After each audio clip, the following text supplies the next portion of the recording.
인태치 못하면 생산치 못한 너는 노래할지어다. 구르치 못한 너는 외쳐 노래할지어다. 홀로 든 여인이 자식이 남편 인자의 자식보다 많음이라. 여호와의 말이니라. 이게 뭐냐면 잉태치 못하고 아이를 갖지 못하고 낳지 못하고 그래서 그 해산의 그 고통을 당해보지 못했다는 건 어떤 의미냐면 미래가 없다라는 거야. 그런 의미야? 미래가 없다라는 거야.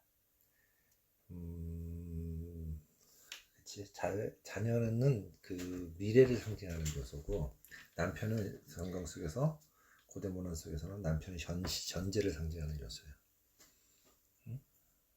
자기의 그 근처에 있는 사람들, 자기 나라나 근처에 있는 사람들, 이웃들, 이 사람들은 그 사람의 과거를 상징하는 요소들이야. 아, 성경에서 이렇게 표현할 때는? 성경뿐만 아니라 고대 문헌 속에서 등장하는 그런 부분이 오늘날의 문학 작품 속에서도 그런 부분들이 있지. 그리고 이제 뭐가 있냐면 나오미가 고향을 떠나잖아. 베들레헴을 떠나잖아. 고향을 떠나고 어디로 가? 모아. 그쪽 땅으로 가잖아. 그쪽 땅에 먹을 게 있으니까. 고향을 떠났다는 건 어떤 거냐면 과거를 포기하고 있는 거지. 아, 그런 의미가 포함된다고? 그렇지. 그리고 남편이 죽잖아. 그 상황들. 그리고 남편이 죽은 건 현재가 박살난 거고 아들이 기럝과 말려 죽잖아. 미래가 작살난 거지. 과거, 현재, 미래가 다 박살난 여자의 인생이 나옴이거든. 유리 무슨 얘기인지 알겠어? 룻기에 나오는 사람이야. 나옴이라는 사람. 고향까지 떠나고 저버리고 떠났다는 건 자기의 모든 과거를 다 끊어버리겠다는 거죠. 과거에 연연하지 않겠다. 과거로부터 오는 도움이나 그런 것들, 과거로부터 얻어지는 유익들 포기하겠다. 대신 현재와 미래의 모든 걸 걸었는데 남편이 멀리 타향에 가서 같이 살다 남편이 죽었지. 근데 또 거기다 아들까지 죽었지. 그러니까 과거, 현재, 미래가 모두 다 박살난 사람이야. 야구로 치면 삼진아웃이지. 스트라이크 3개 먹고. 그냥 앉아있는 것만으로 대단하다 생각해줘. 아니 근데 진짜 이런 여자의 일생은 그런 상황인 거야. 그러니까 이제 미래가 없는 거지. 이스라엘의 미래가 없어. 왜 미래가 없냐면 이들이 하나님을 외면하고 돌아섰기 때문이야. 그러면서 중간에 어떤 저기가 나오냐면 5절에 이는 너를 지으신 자는 내 남편이라 그 이름은 만군의 여호와시며 내 구속자는 이스라엘의 거룩한 자시라 온 세상의 하나님이라 칭함을 받을 것이며 내 남편이라는 거지. 이 말이 뭐냐면 가나안 땅의 풍습에 이스라엘이 젖어 들어가지고 하나님을 버리게 되는 거야. 그 과정이 어떠냐면 이 얘기를 언제 해준 것 같은데 이스라엘 사람들이 자기 남편을 뭐라고 불러? 나 알아. 뭐? 남정네? 아니 그, 이거 우리 똑같은 힌트. 의미인데. 힌트. 부부. 그치. 비읍으로 시작해. 그래. 들었는데. 초성 퀴즈. 비읍, 이응. 바우. 비슷해. 바오. 바오. 아니, 뭐? 비읍이요? 비읍, 이응. 바유. 아니. 바워. 바까지 맞았어. 바우. 비슷해? 바오. 중에 봐. 잠깐 말하지 마. 진짜 말하지 마. 맞출 때까지 할 거야. 다 왔어. 알았어. 발. 여기 먼저 알도 했고 야도 그 다음에 바알은 악마 이름이잖아. 그래. 근데 그게 이스라엘은 원래 남편을 바알이라고 불러. 그런 그것도 대단한 히브리 거야. 사람들이. 악마 근데 이름 기억하잖아. 가나안에 들었는데 바알이 어떤 그들이 섬기는 신의 이름이지. 그래 맞아. 그러니까 동음이어가 돼버린 거야. 그래 그렇지. 그러니까 맞아 이거 들었어 이거. 이게 어떻게 돼?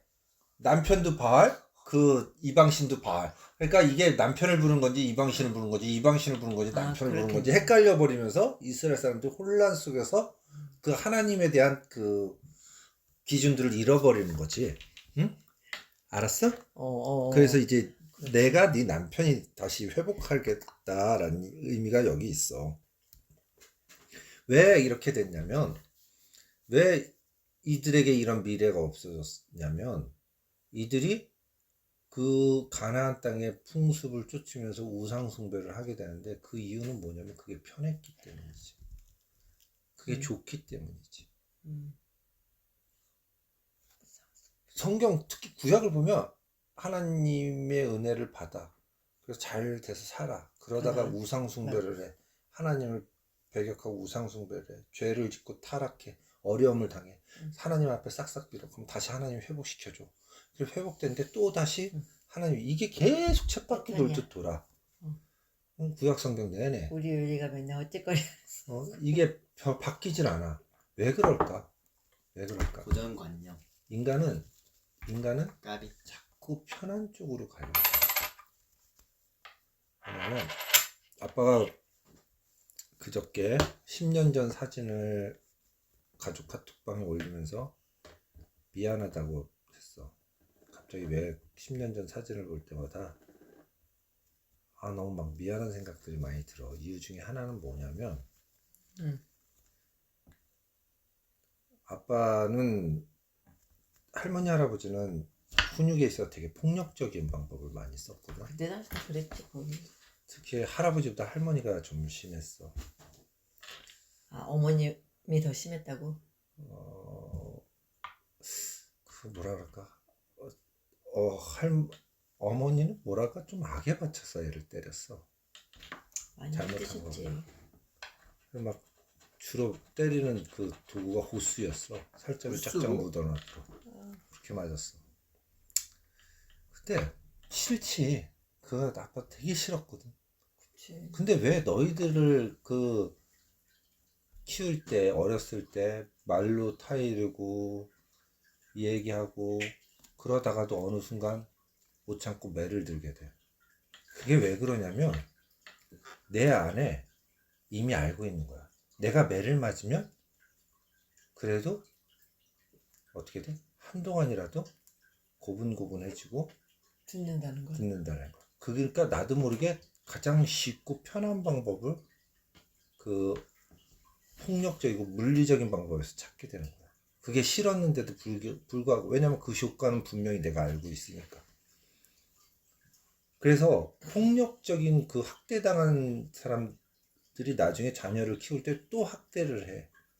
그렇게 학대를 받았는데 왜 그럴까? 자기도 모르게 그게 제일 쉬운 방법이 이미 학습돼 있는 거야. 그러니까 고민하고 하면서 방법을 찾기보다는 분명히 자기한테도 이게 효과적이었다는 걸 알거든. 내가 무서워서 한 며칠은. 어느 정도는. 그러니까 자기도 모르게 가장 쉬운 방법을 찾게 되는 거지. 인간이란 게 그래. 조금만 인간은 자연스럽게 편하고 쉬운 길을 찾아. 요리도 야구 해봤으니까 알잖아. 아빠가 늘상 얘기하잖아. 지치면 하지 말라고. 왜 그러냐면 지치면 자기도 모르게 편한 쪽으로 몸이 움직여. 그러면 그게 좋은 자세가 아니야. 그렇겠네. 몸이 편한. 야구하는 타격 자세나 투구 자세가 이게 몸이 정상적으로 움직이는 자세가 아니잖아. 요일이 생각을 해봐. 야구공 투수가 공 던질 때 머리 위로 팔을 넘기는데 하루 종일 팔을 머리 위로 들어보는 적이 몇 번이나 있어. 높은 곳에 있는 물건 꺼낼 때 아니면 없어. 그냥 우린 보통 팔 여기까지만 올라가. 거의 올릴 일이 없지. 올릴 일이 없지. 근데 야구는 어때? 차잖아.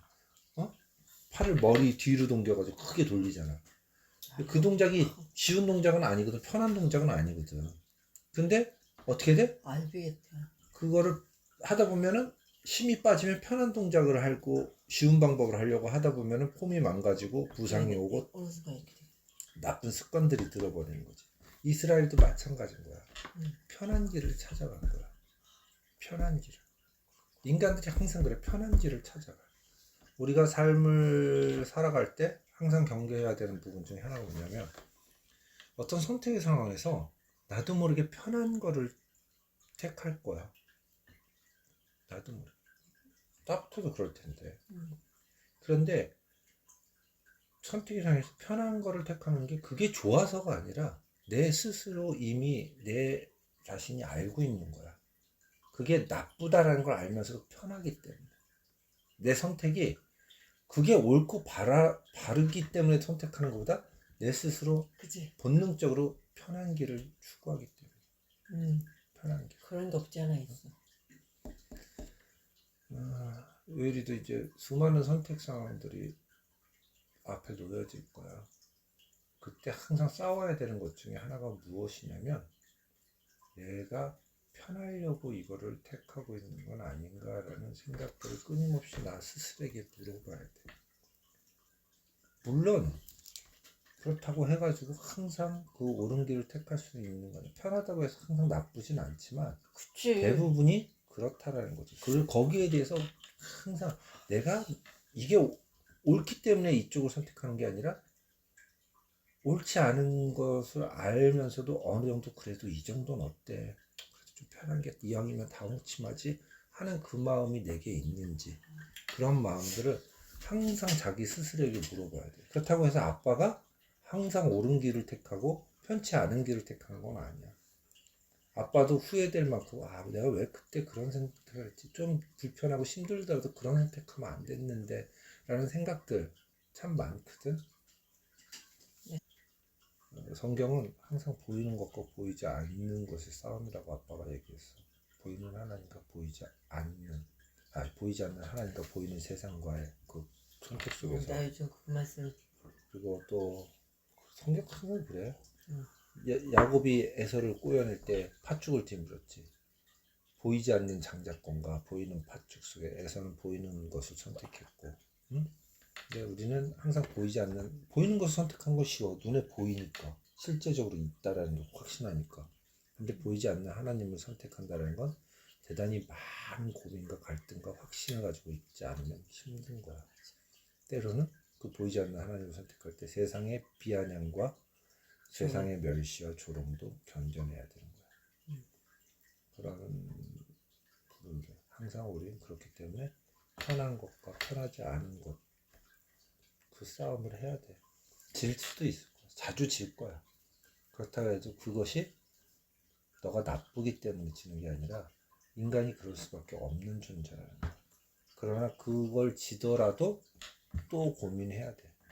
응? 다음번에는 지지 말아야지라는 생각을 해야 돼. 계속해서. 왜 그렇게 고민할 수 있냐? 우리에겐 희망이 있거든. 오늘 본문 속에서 미래가 박살난 이스라엘에게 그들 스스로 박살냈는데 하나님이 그것을 회복시켜 주시고 격려해 주시고 위로해 주신 그 하나님의 말씀의 내용을 54장 속에서 우리가 봤듯이 알았지? 그 희망이 소망이 우리에게 있어. 오늘 정말 좋은 얘기 이사야 54장을 얘기를 들었는데요. 정말 뜻깊은 시간이었고 저희 인생에서 항상 선택을 하는 것 같습니다. 항상 올바른 선택을 하게 도와주시고 아멘. 힘들어 죽겠으니까 짧게 하겠습니다. 예수님의 이름으로 이렇게 드립니다. 아멘. 그렇게 축구를 그렇게 진짜 하긴 뭐 아빠도 할 말이 없고